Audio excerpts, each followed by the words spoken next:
এইরকম টিভি দেখতে দেখতে ভাত খাওয়ার অভ্যাসটা কার কার আছে তোমরা একটু কমেন্ট করো। আমরা তো ইদানিং এই টিভি দেখতে দেখতে ভাত খাওয়ার অভ্যাসটা খুব ভালো হয়ে গেছে।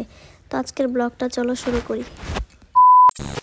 Hi hello everyone, welcome back to my channel Surajit Mahi ব্লগে সবাইকে স্বাগতম। নতুন একটি দিনে নতুন একটি সকালে ওয়েলকাম জানাইয়া আজকের ব্লগ শুট আমি শুরু করলাম। জানো তো কয়টা বাজে? ঘড়িতে বাজে ঠিক 9টা। আর আজকে আমি একদম একুরেট টাইম দেখে সেই ব্লগ শুট শুরু করছি। সকাল বাজে 9টা আর আমি দেখো আয়াপুসি রান্নাঘরে। আর এই বেসনিগুলো কিন্তু আমি এর আগের দিন করছিলাম, তো তার থেকে 4-5টা রয়ে গেছে। তো আমি কই সকাল সকালে এগুলি করে নিই, গরম গরম ভাতের সাথে খাইয়ে নিব। তো এই কারণেই কিন্তু আমি বেসনিগুলো আগে করছি। তারপরে দেখো এদিকে মাছ রান্না করুম, তো মাছের ঝোল রান্না করুম, যার কারণে আমি হলুদ লবণ আগেই মাখাই নিতেছি। তো ফুলকপিও একদম ছোট্ট একটা নিছি আর একটা আলু নিছি, জাস্ট শুধু দুপুরের বুঝে রান্না করুম, কারণ রাতে তো এই তরকারি দিয়ে খাই না।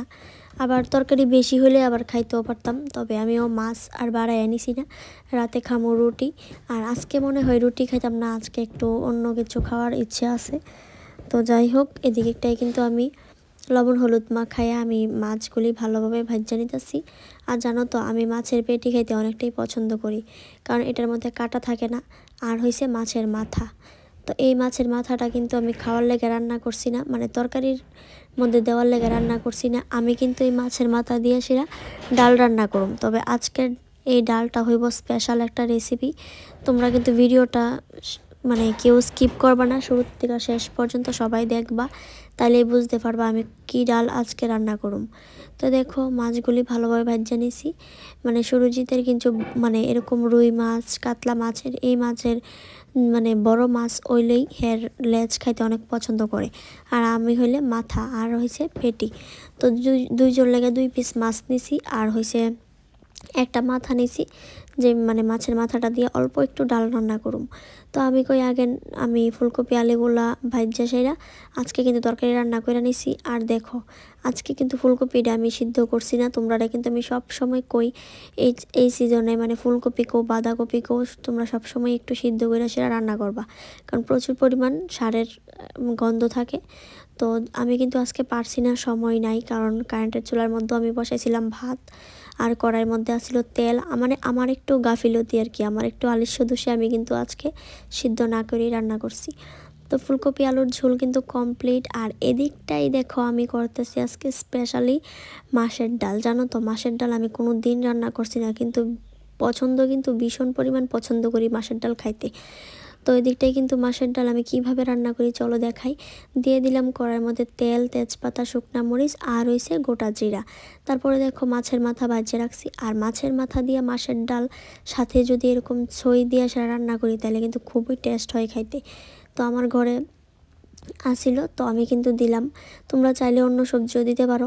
তারপরে দেখো একটা মশলা নিয়ে নিতেছি, জিরা, ধনিয়া, হলুদ, লবণ, মরিচ সব কিছু আমরা যেরকমভাবে মাছ রান্না করি ঠিক এমনভাবেই আমরা একটা মশলা রেডি করতেছি। তো এদিকটাই কিন্তু আমার যে মাছের মাথাটা আর হয়েছে যে সম্বাসটা দিছি ওইটা কিন্তু ভালোভাবে সিদ্ধ হইতেছে। আর আমি কিন্তু এদিকটাই দেখো মশলাটা গুলাইয়া ছিঁড়ে দিয়ে দিছি অল্প একটু জল, শুধু মশলাটা যেন মাছের মাথা আর ছইটার সাথে ভালোভাবে মিশা যায়। তো যতক্ষণ না পর্যন্ত ভালোভাবে মিশে ততক্ষণ কিন্তু আমি একটু ওয়েট করছি, আর ভিডিও ক্লিপটা নেওয়া হয়েছে না। তারপরে কিন্তু আমি অনেকটা পরিমাণই মাছের ডালটা দিছিলাম, তো এখন কিন্তু অল্প দিছি, কারণ অনেকটাই অলরেডি দিয়ে আসছি আর ভিডিও ক্লিপটা আর কি নিতে ভুল লাগেছিলাম গা। তো যাই হোক, এবার আস্তে আস্তে আস্তে এটা কিন্তু ফুটতে শুরু হইব। দিয়ে দিলাম লবণ। আর এই সিজনে এই মাছের ডালটা খাইতে যে কি ভালো লাগে, একমাত্র যারা এই মাছের ডাল খাইতে পছন্দ করো তারাই কইতে পারবা। আর জানো তো মাছের ডাল কিন্তু বাসি যেটা পরের দিন খাইতে আরও বেশি টেস্ট লাগে। যত তোমরা জাল দিয়ে খাইবা ততই যেন এটার টেস্ট আরও বাড়ে। তারপরে দেখো নামানোর আগে আমি দিয়ে দিতেছি ভালোভাবে ধনিয়া পাতা। আর ধনিয়া পাতা দিলে তো আরও বেশি স্বাদ হয় খাইতে। তো আমি কিন্তু এটারে ভালোভাবে ফুটাইয়ে নিছি। মাছের ডালটা যতক্ষণ না ফুটবো একটু টাইম লাগবো, টাইম বলতে বেশি টাইমও লাগতো না, আবার 10-15 মিনিটের মধ্যে কিন্তু মাছের ডালটা তৈরি হয়ে যাবে। কারণ যেহেতু এটা একদমই গুঁড়া থাকে, সিদ্ধ হইতে বেশি টাইম লাগে না। এই যে ছইগুলা দিছি ওইটি মানে সিদ্ধ হইতেই যতটা টাইম লাগবো আর কি। তারপরে কিন্তু দেখো এটা আমি একটু একটু করে নাড়া দিতেছি, নয়তো কিন্তু এটা মানে মানে কি কইতাম চাক্কা হয়ে যাওয়ার সম্ভাবনা থাকে। তো যার কারণে আমি মানে একটু পর পর কিন্তু নাড়া দিয়ে দিতেছি। আর তারপরে নামানোর আগে দিয়ে দিলাম ধনিয়া পাতা। এত টেস্ট হয়েছে খাইতে। তবে আমি কিন্তু গরম গরমের থেকে বেশি পছন্দ করি পরের দিনের এই বাসি ডালটা খাইতে। তো তোমরা কে কে পছন্দ করো অবশ্যই কমেন্ট করবা। আর জানো তো এই মাছের ডালের রেসিপিটা কিন্তু আমার মানে ব্লগে আজকে প্রথমবার। তারপরে দেখো এদিকটা স্নান দান করে আই পড়ছি। আর আমি কিন্তু নিয়ে নিছি একটু বাটা। সুরজিৎ কইতাছে বাটা খাইতো না, সুরজিৎ এরা ডাইরেক্ট মাছ দিয়ে নিতাম। তো আছিল কিন্তু বাঁধাকপি শাকও আছিল, তো যেটা আগের দিনের আসছিল। তো সুরজিৎ কইতাছে এখন খাইতাম না, বিকালে রুটি করলে বাঁধাকপি শাক দিয়ে রুটি খাইবো। তো ঠিক আছে, আমি সুরজিতের এদিকে মাছের ঝোল দিয়ে দিলাম। আর আমি নিয়ে নিলাম আগে বাটা, তারপরে খামো মাছের ঝোল। মাছের ঝোলটা তো দারুণ হয়েছে। আর এখন খুব ভালো একটা অভ্যাস হয়ে গেছে জানো তো, টিভি দেখতে দেখতে দুজনেই ভাত খাই। এবার সকাল হোক বিকাল হোক দুপুর হোক তিনও বলেই আমরা এখন টিভি দেখতে দেখতে ভাত খাই, মানে এটার জন্য একটা নেশা হয়ে গেছে। তো আজকের ব্লগটা কেমন লাগছে অবশ্যই জানিও। বাই বাই সবাইকে, টাটা।